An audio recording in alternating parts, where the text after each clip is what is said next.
welcome again to another Coach Connect Live. Very excited to be with Coach Steve Alcorn today. Coach, thanks for joining us.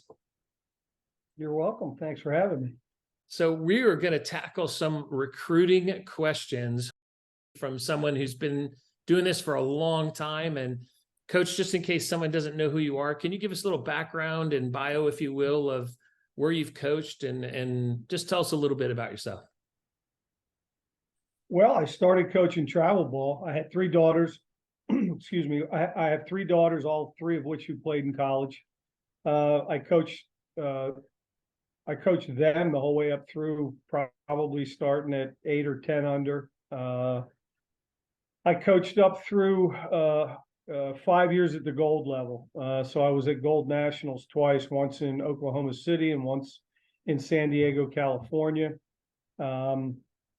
I coached the high school level for 10 years. And when I retired from law enforcement, I got into coaching in college. I took my first job at the College of Wooster in Wooster, Ohio. From there, I was lured away to coach at Mobile, Alabama, at Spring Hill College, which is a Division II in Mobile, Alabama. The entire staff was recruited then the following year to take over the program at the University of Mobile. So I was there for 2 years, and then I took the head coaching job at Averett University. I left Averett in 2022, and this past season, I coached my final season at Montreat College, which is in Montreat, North Carolina. And I pretty much have retired from coaching at the college level. I still do private lessons, both hitting and pitching, camps, clinics. If I get an invite, I'm usually happy to help. So I've run the gamut, so to speak, in my coaching career. Well, I sure want to say thanks so much for investing so many years into coaching softball. One of the beauties of being able to interview you is you've been at so many different levels, if you will, from travel ball up to, different NCAA divisions, and then over the years as well. So you've probably seen a lot change and over the course of the year, and just coming out of retirement, if we will, from coaching at the college level. Just want to say thanks so much for all that you put into it. I had fun. Oh, that's good. That's important. So let me jump into recruiting questions. I have a few that I'd love to ask you, and I'm just going to start with, and I know this is a tough one to answer, but what would you say is one of the most important parts for recruiting for the prospective athlete when it comes to the recruiting process? Well, certainly, I think there needs to be a good fit between the athlete and school that they're looking at. There has to be a good fit between the player and the coaching staff, obviously. I would say, what most college coaches are looking for are athletes, because many times a player will have to play numerous positions. And it's a better way to get on the field for the athlete as well. I think having a good attitude and a good work ethic are very important. And I'm seeing a lot of that change over the last probably 15 years. Work ethic and attitudes have significantly, in my opinion, have dropped off. Have you been able to identify what has maybe led to that, or what could affect that change? Well, if we're being honest, I think a lot of times these recruitable athletes, sometimes their parents can be their biggest downfall. Just recently, as recent as this past summer, we're worked 3 different showcase tournaments here in North Carolina. Well, actually, I'm in Virginia, but in North Carolina, I worked 3 recruiting tournaments. And there's only one umpire. They're behind the plate. And the 4 coaches that are at each field are there to help, as far as the game progresses, You know, if something, we see something that needs attention, and let's say a way a kid's fielding or whatever, a broken play, something, we're allowed to call timeout, go out, because it's a camp situation. Right. Well, in a lot of these instances, we also will help the umpire, the only umpire who's behind the plate, will make calls at a base for the umpire, especially where there's multiple runners, where an umpire can only look at one base or at the, you know, or at the plate at a time. And you hear these parents in the stands that are going off on us college coaches because they feel we made a wrong call. Wow. They're in the stands chirping, and you can hear them. And it's if they're talking about the college coaches that are making, in their opinion, you know, bad calls, I can only imagine what they're doing on the sidelines, talking about their kids or other people's kids or whatever. And you hear it. Yeah. You know, you go to these tournaments, and these parents are just, some of them are out of control. Some of them are good. They keep their mouth shut. They know how things work. But when you're a parent, you're in the stands and you're chirping. I'll give you a prime example. There was a gentleman that's coaching a travel team. He's coaching his younger daughter's travel team. I think it's a 16 and under. His older daughter was my number one recruit. I'm not going to say at what college, Sure. but she was my number one recruit. I mean, she was a flat out stud. This kid could have probably played at a small D1, D2, no problem. When we're on the field with his team, he starts chirping at one of the college coaches because he felt the college coach made a bad call. Well, the college coach took his team's profile sheet and ripped it right up. He said, "I don't need this," and he shouldn't be over there chirping like that. Yeah. It is what it is, you know. Yeah. So I think a lot of times the parents can get in the way.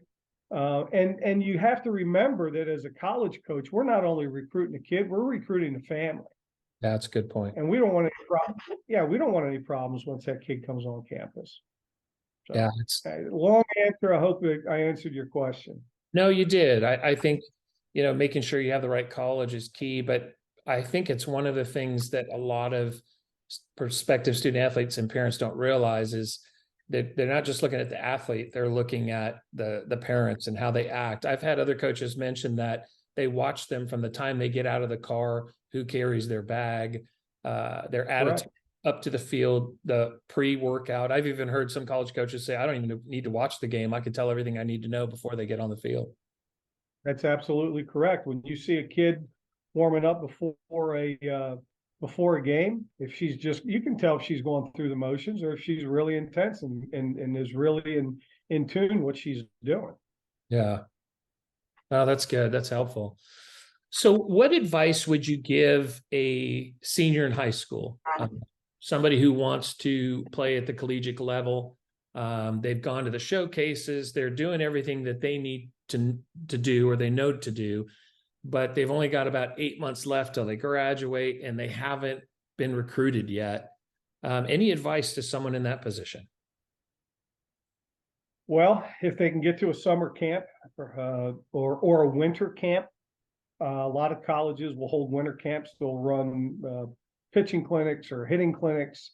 If there's a specific school that the kid is interested in, I would say get to those camps and clinics as quickly as you can. And it's a good way for the athlete to meet the coaching staff, see how the coaching staff works. The coach gets to meet the athlete. It's tough if you're in your last 8 or 9 months and you still haven't been recruited. I mean, you have to ask yourself, I mean, why isn't the kid being recruited, or why hasn't the kid been recruited? Especially if they're going to showcases and they're in front of the college coaches. Are they standing out? Are they, I don't know, are they athletic? Are they able to play at the next level? And if all those questions are answered, affirmatively, then I would say then get to some camps, get to some winter workouts at those colleges that you're interested in, get in front of the coach and explain to the coach how interested you are in their program. See if there might be a spot for you. Yeah, I know another question I get a lot of times is, how do you know if a if a college is interested in you. And I know that before my daughter was recruited, one of the things I told her is you got to ask. You got to ask the hard question where you go up to the coach and go, hey, where am I at in your recruiting process? Would you agree with Right. that, approaching the coach and asking? Absolutely. Absolutely. I mean, if a kid is interested in our program, wherever I was, they need to ask that question. Hey, I'm very interested in your program. Where do I fit in? You've seen me play. Where do I fit in? Yeah, those hard questions sometimes need to be answered, Yeah. or they need to be asked. Yeah. No, that's good. And as a coach and whatever team you were at, when you saw somebody who you were interested at or interested in, did you send them like an email? Did you call them? What were the ways that you let them know that you were interested? The reason, the thing I like about working the type of showcase tournaments that I did was it gave us an opportunity to be on the field with the student athletes. Hmm. So it was a camp setting. So we were allowed to talk to kids. Nice. So if I saw a kid that I was interested in, I'd walk right up to her and say, hey, you know, I might say something like, I think you're dynamite. You play your position well. You've got a great arm. I like the way you swing a bat. I'm very interested in you. I would like for you to come visit us. And then I would follow that up with an email that week after the tournament was over and try to work out a date when that student athlete could come and get on campus. Hmm. Oh, that's very good. I mean, there was no second guessing. If I was interested in a kid, I'd come right out and tell him. Now, Yeah. if there are showcase tournaments out there where the college coaches are not working on the field where they're just watching. There are certain, especially at the NCAA level, there are certain guidelines that you have to follow. Most importantly, I think it's September 1st of the kid's junior year Yeah. before you can actually start having conversation with that kid or sending them emails.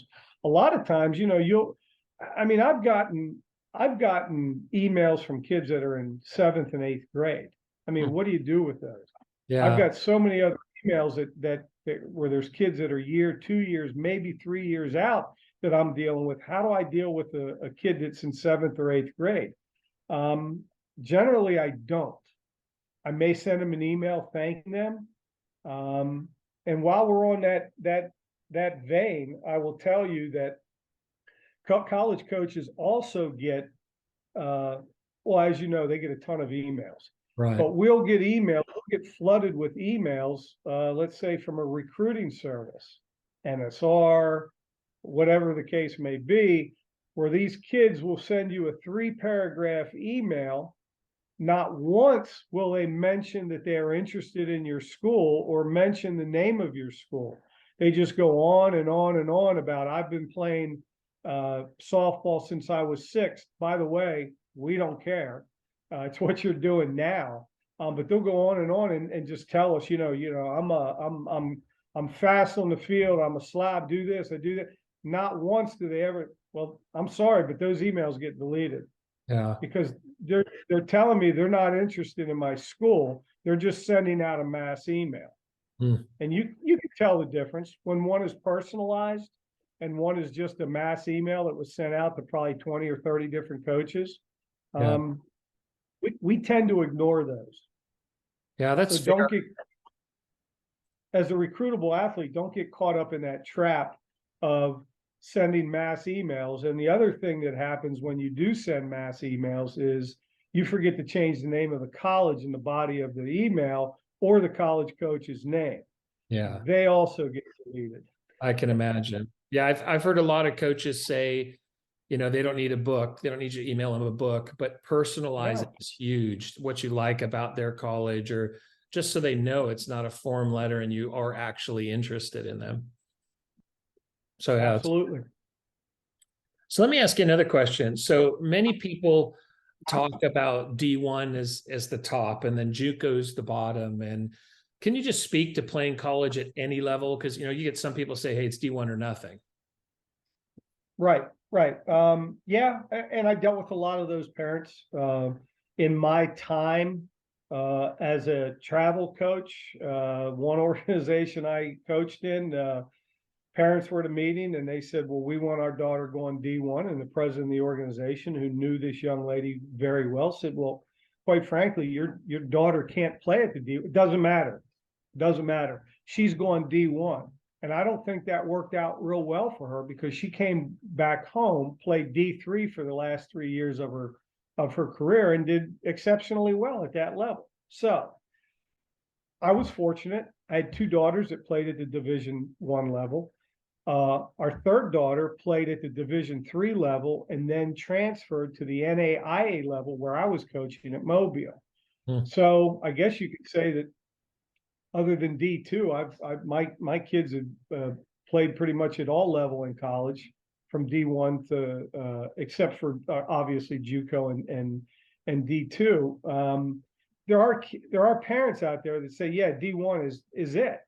But the fact of the matter is if your kid can't play at D1, they may be a stud at D2.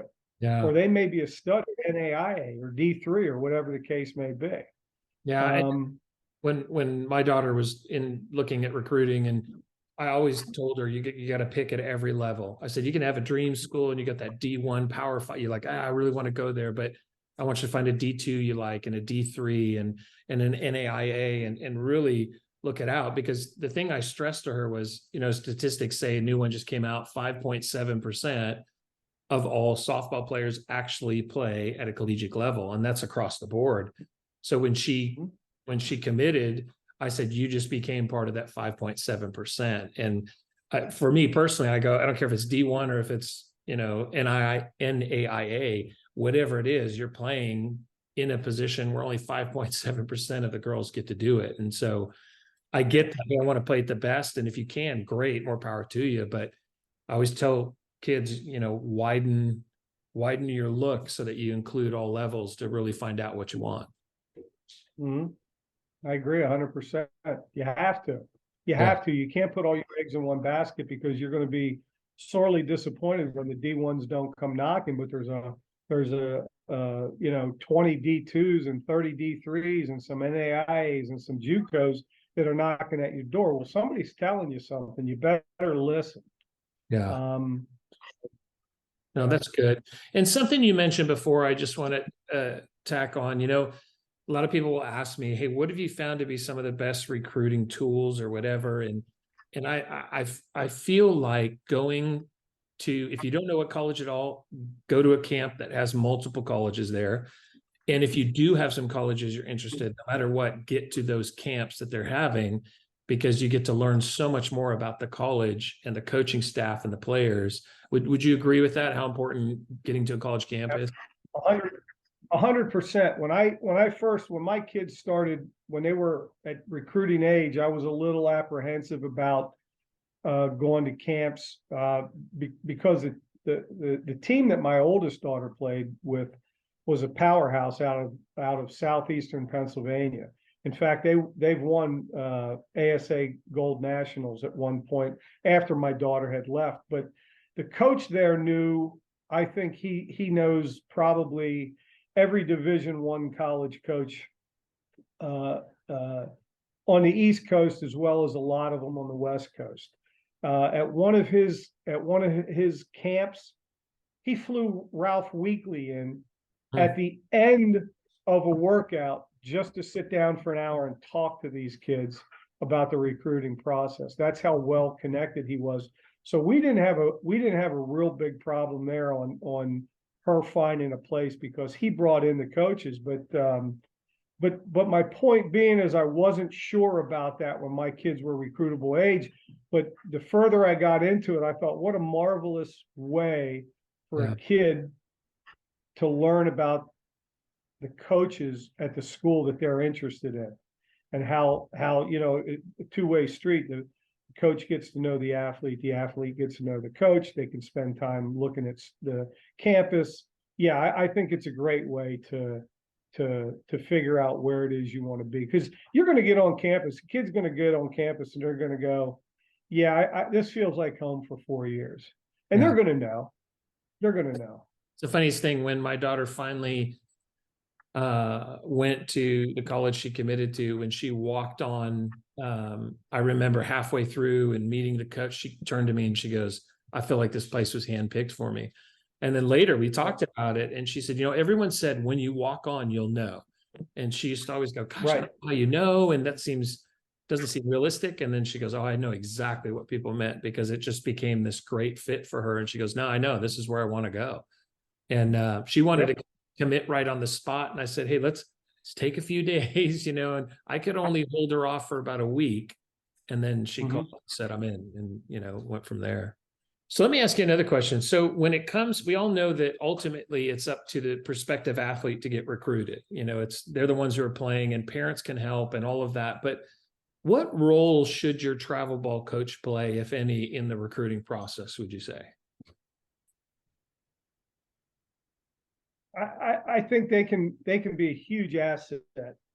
You know, I had posted on my Facebook page a few months ago that if you're 15 years old and your travel coach, or if you're 15 years old and you have the desire to play at the college level, and your travel ball coach is still chasing medals and trophies, it's time for you to find a new travel team. In that situation, those travel coaches aren't going to do anything to help the student athlete get to where they need to be. Yeah. However, if you're with a travel organization and they know the ropes of recruiting, that travel coach can be very, very instrumental in getting that kid looked at certain tournaments, or even getting the opportunity for that kid to step on campus. Because as college coaches, we have a rapport with many, many, you know, travel ball coaches, and we know when we're being sold a lemon, and we know when kid can play. Yeah. You know, and again, I go back to my experiences years ago. I was recruiting, and a guy said, hey, I want you to look at my second baseman. Well, I was interested in his shortstop, but I said, that's fine. Put this girl on at second base, and kid couldn't throw, kid couldn't catch a cold, but the shortstop was a little bit of a stud. Yeah. Well, come to find out, shortstop was his daughter. He didn't want his daughter playing Division III. He was trying to pass me off onto somebody else. And that really ticked me off. And I no longer had a rapport with that coach, nor would I ever go back. And if I was at a tournament where one of his teams were, I wouldn't stay and watch. I wouldn't watch his team. Yeah. So I mean, you can do a lot of harm, but travel coach can do a lot of help too. So that's good. That's hope very that answers your question. Yeah, totally did. Totally did. Well, Coach Alcorn, I just want to say again, thank you so much for letting us pick your brain and get into the recruiting questions. I know that it's not as easy as, you know, A plus B equals C. It's a process, and there's so many aspects to it. And so I want to say thank you so much again for allowing us to pick your brain. And hopefully this will be beneficial, you know, to those who are listening. And we look forward to doing it again in the future. All right. I appreciate it. Thank you very much. Thanks, Coach.